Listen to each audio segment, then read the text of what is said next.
like a Hunter's Hull or his ult or one of his lures, he'd be able to produce from something else, or he wouldn't need it, so it wouldn't be as important. But RohJinWook now going to lose these last siege engines, although having done a fair bit of damage, and more importantly cause a significant distraction, so that he can start his expansion now, and I think it will be going down any second now.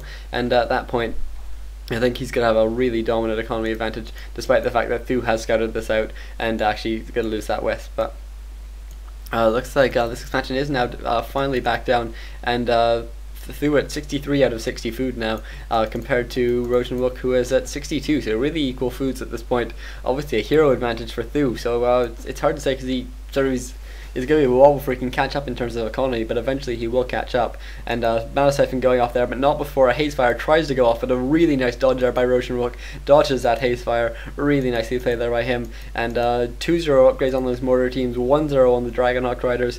Bear in mind he does have Animal War Training, 2-1 on those Dryades, really pretty similar upgrades for both. Level 5 on that Panda is going to be doing a whole lot of damage.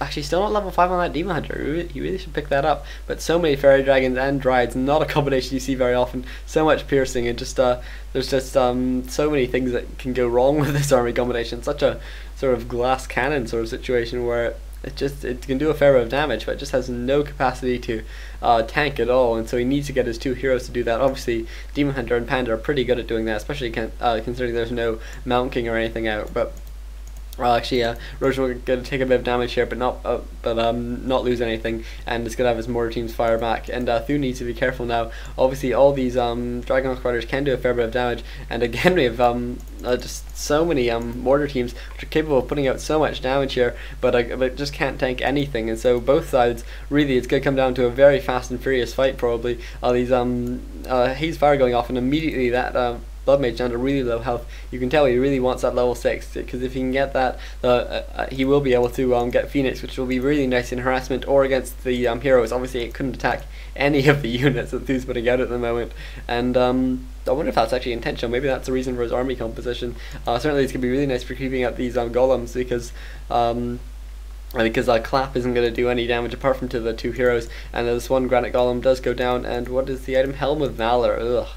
And really not the item. Strength and Agility. What hero wants Strength and Agility? Ugh, maybe on the Demon Hunter might be okay, but certainly I think Strength and Intelligence would be nice for that Panda.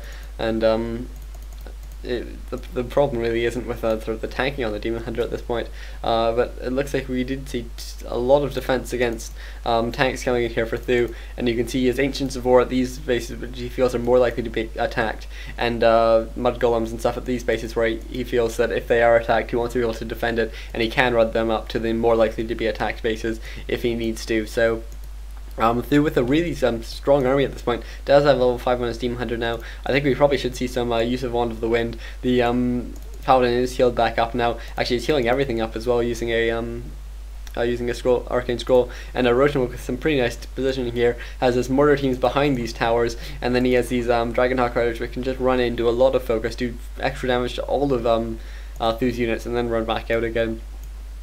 And the Shredder was actually the one who's staffed back, and probably should just be harvesting lumber in this situation. Although actually no, he has 1100 lumber, he definitely should be using that in battle.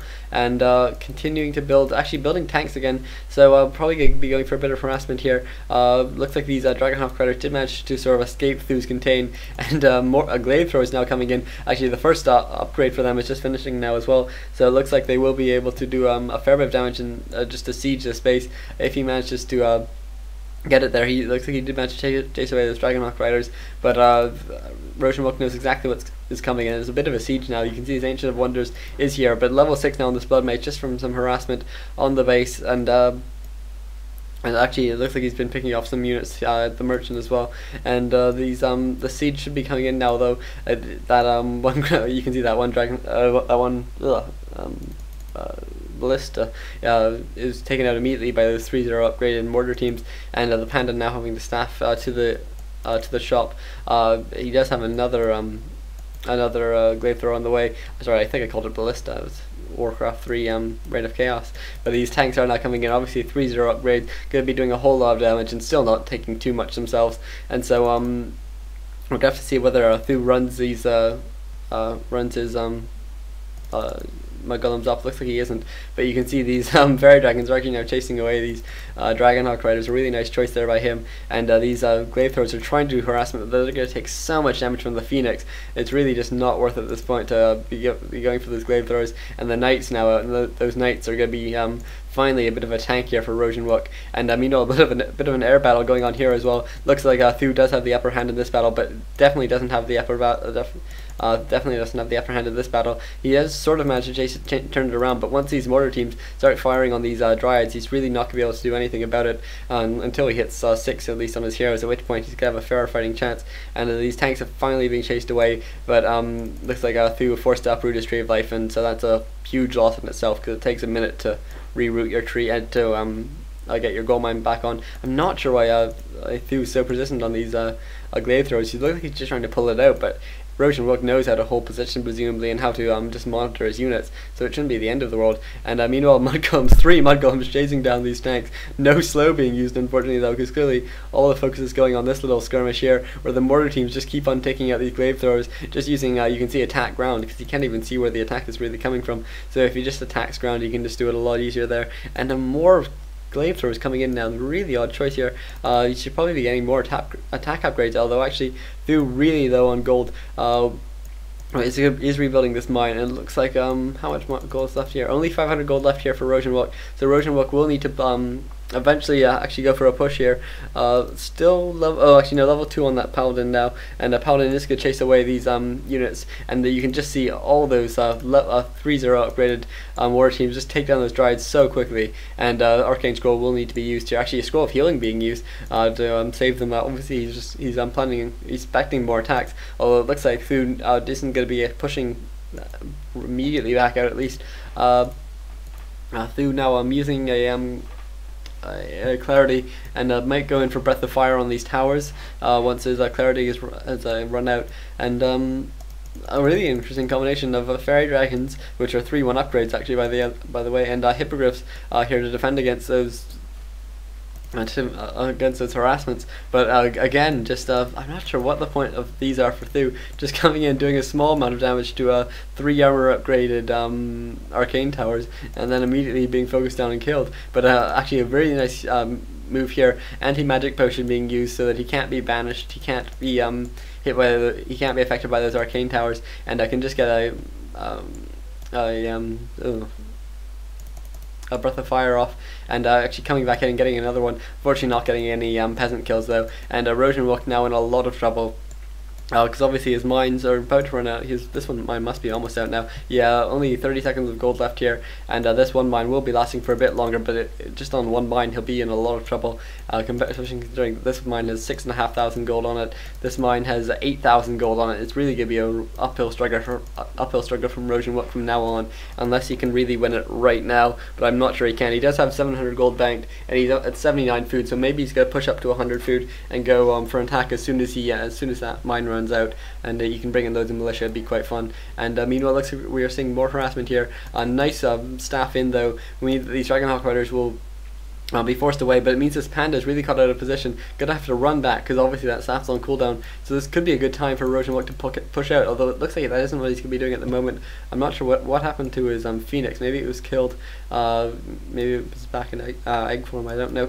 But there's Paladin being staffed back, and actually I'm not sure if he was staffed back or if he's staffed out, but it looks like you can see these shackles going off right on those hippogriffs, because they just do so much damage, but there's nothing you can do about these fairy dragons, which are obviously magic immune, and more fairy dragons coming in for th000. So this game really going from bad to worse for RohJinWook, I beg your pardon, and RohJinWook being forced to run back into his base now, where he does have these tanks, and unfortunately no barrage upgrade. That'd be quite nice in this situation, just to do a bit of area of effect damage to these fairy dragons, but maybe he wants to spend his gold on other things. RohJinWook's still at pretty close to 80 food, whereas th000 only at 61 food. So that's the one thing he really doesn't have going for him, is that he's behind on food. But it looks like he's built some glaive throwers. Probably gonna put them back here somewhere, maybe just so he can take out those tanks, because he only really has a couple mines he needs to defend. This isn't really like Twisted Meadows, and where you can have mines all over the place, and so the maneuverability of them, of the glaive throwers, is really much more of a factor, and looks like Thu is actually going to do a bit more creeping, although really not much pointless apart from picking up a nifty item and 20 gold, and struggling with ability. Probably couldn't have hoped for a better item than that, although actually not using it. Maybe he's just trying to deny RohJinWook the creeping later on. RohJinWook now staffing back these Dragonhawk Riders just to heal them, and then staffing out his Paladin. Maybe could go for some sort of push here. It'd be a pretty nice move at this point because there's nothing that can really be done about it. Are we seeing a TP? We do have a TP on the Blood Mage, so he can get out of there if he needs to. This Phoenix is now out, and they're just doing so much damage. You can see that Hippogriff immediately taking a whole bunch of damage, even though he wasn't even attacked once, just from that flame damage. And looks like this 1H and wind's gonna go down, but that's certainly not too important because I think he has another one, doesn't he? Yeah, he has another one still in his base. And this Phoenix going back to egg form, but won't be taken out quite yet. The Panda actually running in now, getting a haze fire, but only hitting two of the. Only hitting haze on one of them, and only hitting two of them with the breath of fire. And Panda now continuing to just sort of hit because he can't be hit by mana siphon, which is the obvious thing he's worried about at this point. Maybe we're gonna see a banish as well. Actually, RohJinWook just going for the straight attack now. Oh yeah.